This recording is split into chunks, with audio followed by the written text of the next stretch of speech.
So for something a little bit different, I know I usually just do the regular sit down videos where I just teach you something, but in today's video I wanted to sort of do more of a walkthrough, a bit of a vlog behind the scenes, showing you some of the things that I'm working on at the moment.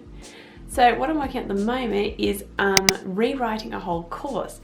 So about 2 years ago I originally created this course, and I feel like I've learnt a lot more, and I feel like I've got a lot more to share now, and I'm completely restructured. I've got some really great ideas to make this course even better than before.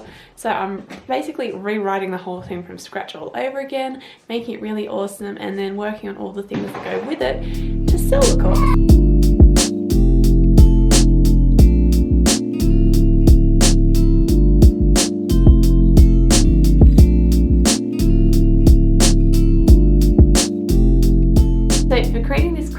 I'm not only having to create the course, but I'm also alongside it starting to create some of the promotional elements. So at the moment I'm also building the landing page.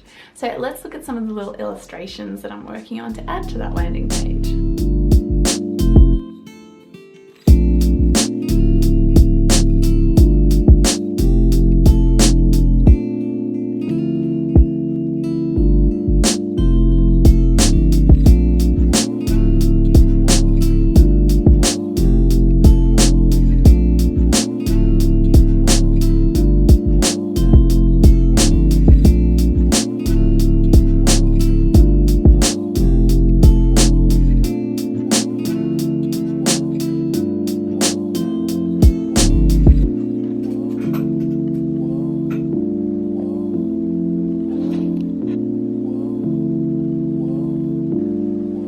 Another part of this landing page, I'm also creating a free opt-in. So for this, I'm using an old opt-in I had quite a few years ago, which was a brand audit.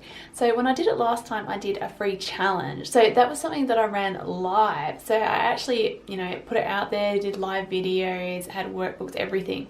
So I'm using that old content and I'm creating just this one-off workbook. So it just goes through all the things in one hit so that someone can download at any time and just go through it and be able to audit their brand. Now, the idea of putting this on my landing page is that while I'm working on the course, people can go to that page and they can download this free guide that starts to get them looking at what's going on with their branding, so that they're almost prepared before, if they want to actually buy the course, they start looking at what's going wrong now, and then if they later on buy the course, it will help them fix those things. And then two, it gives them something while they're on the wait list. So really it's just putting them on the wait list to be notified when this course is ready, but they're getting something to start with in the meantime. So I'm just in InDesign at the moment and I'm starting to put everything together. So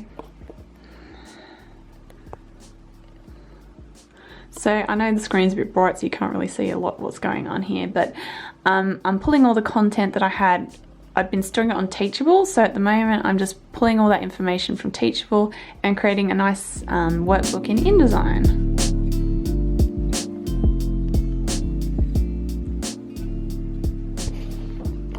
So basically last time with this course I did it all in Teachable, but this time around I'm trying out Thinkific. Kind of like the styling of Thinkific and feel it might suit what I'm doing. So I'm giving it a go this time, see how it works out, but I'm creating the landing page in Webflow. I tried out Thinkific's landing page and to be honest I found it a bit difficult to use, didn't really like it so much because I kind of wanted to do more customization and I felt kind of restricted by what they had, and so I was trying to think what I could do to create something a bit more what I wanted to do rather than being restricted by, a layout that was already created. And I'd been hearing things about Webflow, and so I decided to check it out and give it a go, and I was sort of just basically learning it on the fly to make this. So it's a really good learning opportunity for me to try Webflow out, give it a go. And as I'm getting the hang of it, I'm really loving it. And to be honest, it's something that I'd like to use more and more to make websites because it's really great. You don't have to code at all. It's all very visual editor.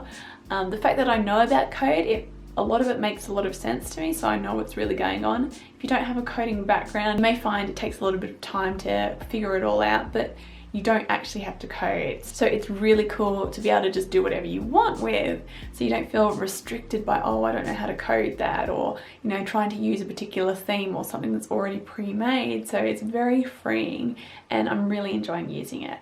So I'll show you now what I've got so far.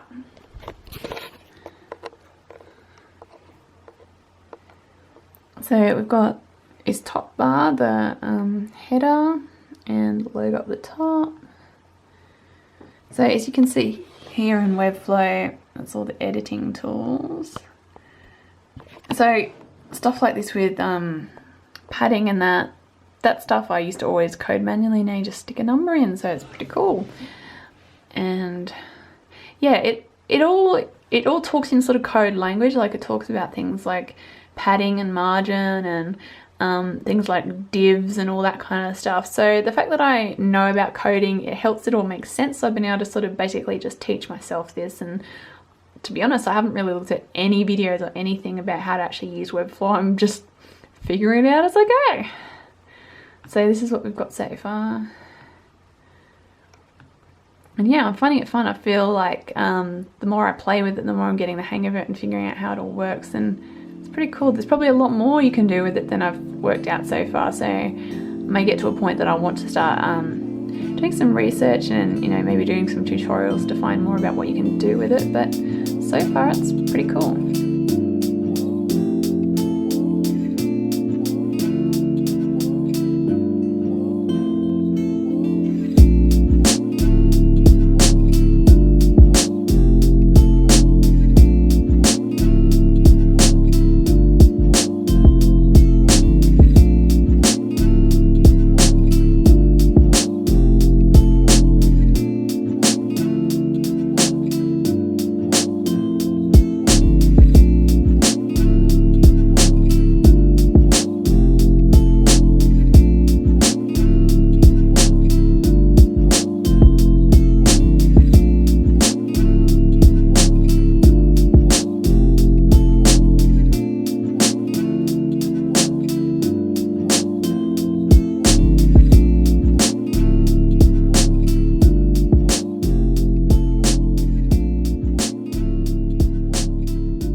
Now, in terms of restructuring for this course, the idea I had was that instead of it just being you watch a lecture, you do your workbook, move on to the next lesson, that I wanted it to feel even more hands-on. So it's not so much all on the computer, because really the design process is very hands-on.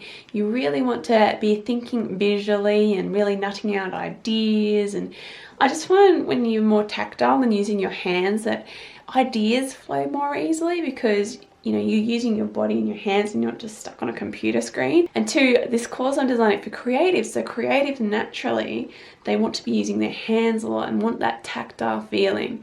So I'm really adding that to the course this time. So part of that is, instead of just having PDF workbooks that you could fill in on the computer, that instead I want you to buy a journal or a sketchbook, something that you can draw, stick images in, and we're going to make actual real mood boards. We're going to be doing mind mapping and writing out ideas, sketching, basically just getting creative and getting the ideas out there on actual paper. So these are a few mood boards I started making just to play around with the idea of this, of using imagery and also adding a bit of text here and there, adding little other elements just to make it more interesting. So it's a bit more interesting than a mood board you know, mock up on Photoshop. So this mood board wasn't so much about the business as a whole, but rather just looking at my audience. So it was all about who is that person and sort of creating this mood board around who that person is.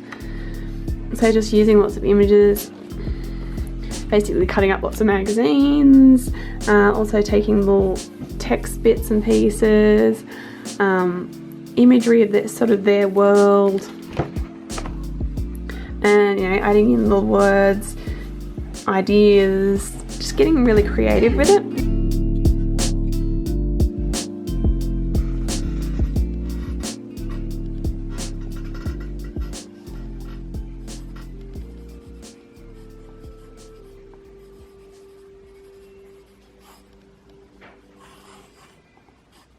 So in terms of the writing process, what I've been doing is going back through the old course material and checking what information from that I can reuse and repurpose. And then basically I mapped out the new structure for the course, which looks a mess. I used my iPad for this, and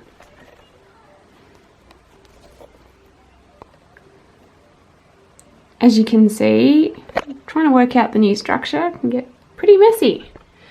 So that's a bit of a glimpse into my own brain and the craziness that goes on trying to map out ideas, but it's starting to all come together really well. And once I worked out that whole structure, I've been using the Pages app on my iPad, and I've just been writing in there. And so basically what I've been doing is writing the draft through my iPad. And once the draft's done, then I've been sending it to my main computer and editing. And by separating that draft and editing process, it sort of gives a bit of space between, so that once I go to the editing process, I can really notice any faults and ways to write it better so that it all makes sense. Because when you've just written something, it can be harder to sort of take yourself out of that and make sure that it actually reads well and makes sense. So having a bit of time between and also using a different device has really helped with that. And I just make sure it's really nicely written, nicely laid out, so it's easy to read and makes sense. And so far I've written about 15,000 words, so it's quite a lot of writing really.